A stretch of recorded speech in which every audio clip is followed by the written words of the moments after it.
Tsunami Aceh itu terjadi 26 Desember 2004 jam 7.58, 2 menit menjelang jam 8 pagi. Kemudian gempa Padang 30 September 2009 ya. Kemudian yang Merapi meletusnya beberapa kali ya, jadi tidak spesifik. Yang saya catat di sini pernyataan dari Ted Murty Tsunami Society yang mengatakan gelombang tsunami Aceh itu total energinya diperkirakan sekitar 5 megaton TNT. Bayangkan itu sekitar 2 kali energi ledakan selama Perang Dunia Kedua, termasuk bom atom. 2 kali semua ledakan kecil-kecil sampai besar, dari Allen B segala macam itu sampai Afrika Utara, plus bom atom sebagai final ledakan, itu belum berapa dibandingkan tsunami Aceh. Setelah itu gelombangnya 5 jam baru sampai ke Australia, 7 jam baru sampai Jazirah Arab, 11 jam sampai ke Afrika Selatan. Dan ini dalam sejarah PBB membentuk pasukan terbesar penanggulangan bencana saat tsunami Aceh. Jadi kita lihat setelah itu memang multiplier effect-nya luar biasa, sampai ada tulisan dari, ini secara sastra ya, dari Asma Nadia kalau nggak salah, bacaan Qurannya Delisa jadi bestseller dan bahkan filmnya juga diputar berkali-kali. Itu inspiring dari tsunami Aceh. Dan sekalian, kemudian Padang, Masya Allah, Padang ini ya tsunami Aceh pelaku hidupnya di sini Ustadz Wahyudi KS ya. Saya menangis waktu ketemu beliau. Beliau sempat kecelakaan di sana ya. Berapa lama saat kecelakaan tempo hari ya? 2 bulan ya. 2 bulan kurang lebih, Masya Allah ya. Kemudian teman sekalian, saya mencatat beberapa hal. 1 bulan setelah tsunami Aceh, Pak Azumardi Azra dia menulis di Resonansi Republika Imam tanggal 27 Januari 2005, mengutip dari Profesor Mitsuo Nakamura, terjadi blessing in disguise atau rahmat yang terselubung di balik bencana Aceh. Yang pertama, bangkitnya semangat voluntarisme, kerelawanan ya, dari masyarakat Indonesia yang jauh lebih hebat dari masyarakat Jepang pasca bencana gempa bumi Kobe ya tahun 1995. Nah, ini merupakan modal dari civil society yang terbentuk di Indonesia. Jadi pasca 2004-2005 itu sampai sekarang mewarnai lah ya bangkitnya voluntarisme. Kemudian yang juga kami temukan, saya dan tim peneliti dari UIN Jakarta 2 tahun lalu, persis bulan Ramadan seperti ini 2 tahun lalu ke Aceh, itu menemukan bersihnya konflik NKRI GAM itu karena tsunami. Para ulama bingung. Saya ketemu ada 12 ulama kurang lebih di Aceh, bicara kita punya trauma perang, DOM, daerah operasi militer di era Soeharto itu sangat menggigit, menindas orang apa namanya, orang Aceh. Bingung orang Aceh, kapan ini terkoreksi begitu. Alhamdulillah Allah kirimkan tsunami, setelah itu terkoreksi, tidak ada dendam lagi. Jadi sama-sama nol, membangun Aceh kembali. Ya. Nah, Bapak sekalian, sudah diingatkan Panji ya. Terakhir, di dalam Al-Quran itu banyak sekali dalil-dalil tentang voluntarisme, kerelawanan. Salah satunya dikutip oleh majalah Times pada covernya ya, majalah Times di covernya tahun 2016. Di sana ada satu gambar di bawah white helmet dari Syria.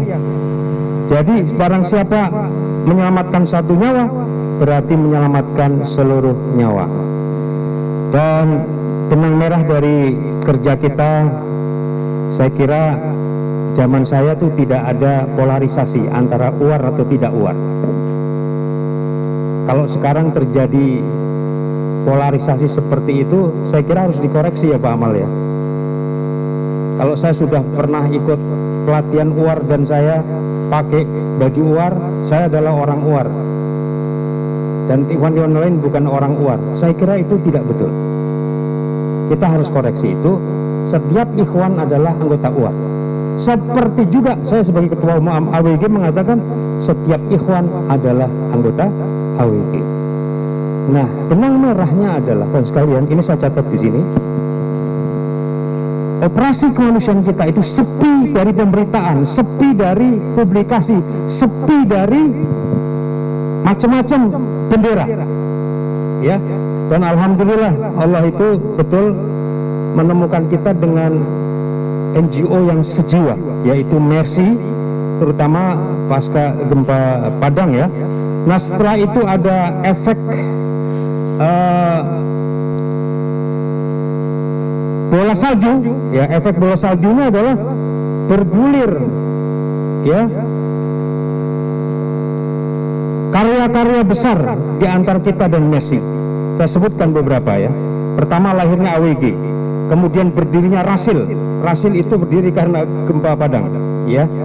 Kemudian UAR sendiri, Mina dan Gaza. Ikhwan-ikhwan yang dikirim ke Gaza itu karena gempa Padang, ya. Dan mudah-mudahan ini semua bagian dari pembelajaran kemanusiaan kita. Di balik operasi kemanusiaan ada kerja intelektual. Jadi saya baru saja buka Wikipedia, itu sudah terbelalak data-data yang dikumpulkan Wikipedia cukup bagus.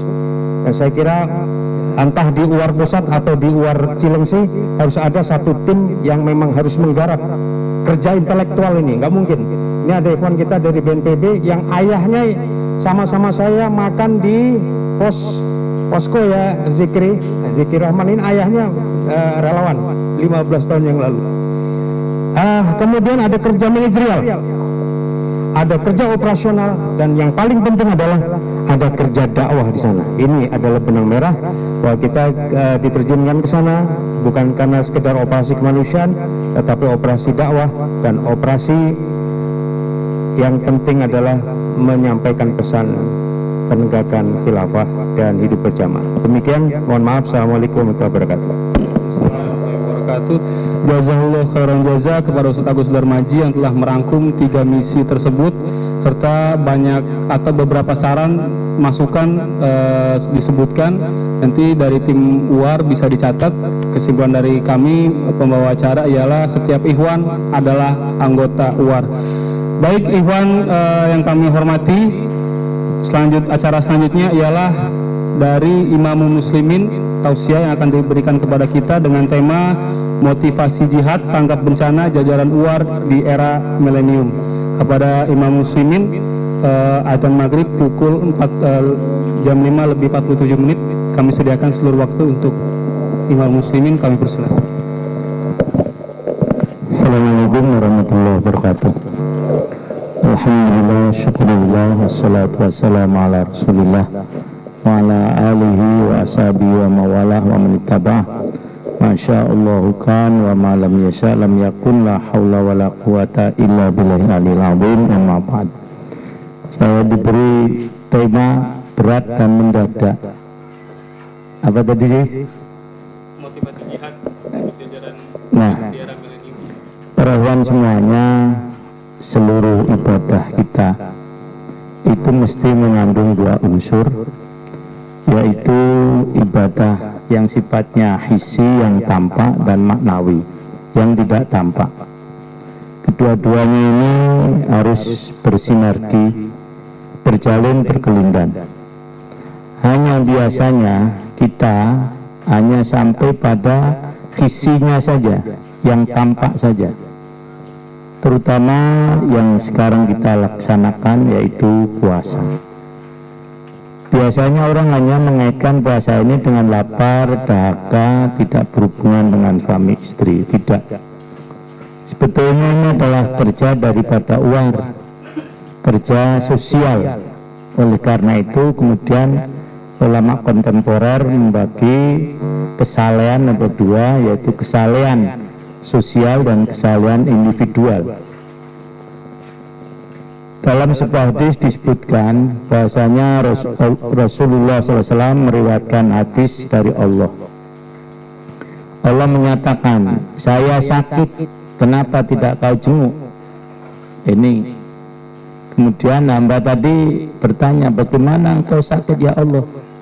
Nah, ketika ada orang sakit, kau jenguk, maka kau akan dapati aku di sana. Ini berarti kerja sosial, kesalehan sosial. Dan yang kedua, Allah menyatakan, saya lapar dan saya minta makan, tetapi ini hadis riwayat Muslim, kamu tidak mau memberi saya makan. Kemudian orang tadi berkata, bagaimana engkau lapar ya Allah? Ya, ada orang lapar minta makan, tidak kau beri. Seandainya kau beri, maka kau dapati aku di sana. Kemudian yang terakhir, Allah menyatakan, saya haus dan saya minta minum, ternyata kamu tidak memberikannya. Orang tadi kembali bertanya, bagaimana mungkin engkau haus ya Allah? Iya, ada orang haus minta minum, dan kalau engkau berikan, kau dapati aku di sana. Nah, jadi puasa ini para ikhwan semuanya adalah syarat dengan pelajaran-pelajaran yang maknawi. Maka dari itu Allah menyatakan seluruh amal anak Adam lahu, sementara puasa hanya untuk saya. Ini para ulama mencoba memahami bagaimana ini. Padahal semua ibadah kan untuk Allah, tapi dibagi dua, puasa khusus untuk Allah. Karena memang betul semua ibadah selain puasa bisa dilihat dohiriahnya, khisinya bisa dilihat. Panji sholat atau tidak kelihatan loh, cengkang-cengkingnya kan gitu. Panji zakat kelihatan nominal yang dikeluarkan, bisa dilihat. Panji haji kelihatan. Tetapi sekarang nih yang puasa atau tidak puasa, saya nggak tahu. Nah, apakah Mail puasa betul? Nggak tahu saya. Apa? Nah, tadi makan permen. Nah, inilah yang disebutkan dengan puasa untuk saya. Kalau yang lain semuanya kelihatan. Gitu nggak Pak Wanto? Pak Wanto tahu kalau saya puasa? Nggak tahu kan? Nah, itulah yang disebutkan dengan as-saumu li, puasa untuk saya, dan saya nanti akan membalasnya. Nah, puasa tadi syarat sekali dengan ajaran-ajaran kesalehan sosial. Kita dididik untuk lapar agar bisa merasakan kelaparan orang lain, kemudian kita bantu orang yang lapar itu. Ini kerja daripada war atau relawan kalau diumumkan lagi, atau lebih umum lagi ikhwan-ikhwan dalam jamaah itu semacam itu. Jadi kurang berarti kalau puasa kita bagus secara zahir, tapi ternyata tidak bawa dampak bagi kehidupan sosial kita.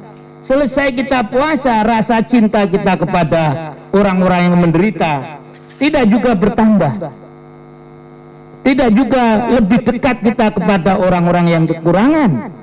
Kita tidak perhatikan orang yang lapar, orang yang haus, orang yang kekurangan harta. Maka kita khawatir nanti puasa kita seperti yang disampaikan oleh Rasulullah dan saya sampaikan kepada awal pertemuan dulu di Makkah. Nah, rubah so'imin laisa min syamihi ilal ju'al atas. Oleh karena itu dengan puasa ini diharapkan kerja uwar, sikap volunteer atau mutatawiin itu betul-betul meningkat setelah ini. Jadi kerja kita setelah puasa ini harus lebih meningkat lagi, karena puasa mendidik kita agar kita bisa menjadi orang yang punya kesalehan sosial yang lebih tinggi daripada sebelumnya. Jangan hanya lapar-lapar selesai, haus selesai, jangan. Tapi rasakan di sana ada orang yang lapar, di sana ada orang yang haus, di sana ada orang yang memerlukan. Nah, inilah para ikhwan semuanya. Mudah-mudahan kita dapat mengambil hikmah dari puasa kita untuk lebih meningkatkan kinerja uar kita, meningkatkan kerja sosial kita, meningkatkan kerja kita sebagai volunteer. Para ikhwan semuanya, ini tutupnya selesainya azan ya, daripada nanti para hewan nunggu ya. Nah, saya lanjutkan. Berapa menit lagi nih Ji? 2 menit lagi ya. Ini kita gunakan untuk doa para hewan semuanya ya. Nah, alhamdulillah hari ini saya hatam yang ke-5 dan menjadi kebiasaan para sahabat, terutama sekali yang diriwayatkan atau berani dengan sanad yang sahih, apabila beliau menghatamkan Quran, beliau memanggil keluarganya kemudian mendoakan mereka, karena memang doa orang khatmul Quran itu termasuk doa yang mustajabah ya. Itu kita berdoa bersama-sama ya, terutama untuk tim UAR kita khususnya, dan untuk jamaah dan umat Islam pada umumnya, dan manusia secara lebih umum lagi. A'udzubillahi minasyaitonirrajim. Bismillahirrahmanirrahim. Alhamdulillahirabbil alamin hamdan yu'afina mukafi mazidah. Ya Rabbana lakal hamdu kama yanbaghi li jalali wajhika 'azimi sultanik. Allahumma qsim lana min khasyatika ma tahulu bi bainana wa baina ma'asik, wa min ta'atika ma tuballighuna bihi jannatak, wa min al-yaqini ma tuhinu bihi 'alaina masa'ib ad-dunya. Allahumma matti'na bi asma'ina wa absarina. Alhamdulillah, setelah begitu juga ada beberapa hal yang bisa dipetik, yang salah satunya mengukuhkan atau menguatkan silaturahmi kita dengan tim UAR atau personil terdahulu yang pernah mengikuti misi bencana itu. Alhamdulillah kita jadi tersambung kembali begitu. Jazakallahu khair atas kedatangannya dan partisipasinya. Assalamualaikum warahmatullahi wabarakatuh. Suar mas, suar. Masjid. Belum. Yuk gantian untuk Bupati Timur gitu ganti. Kejar dulu. Yang mana kita?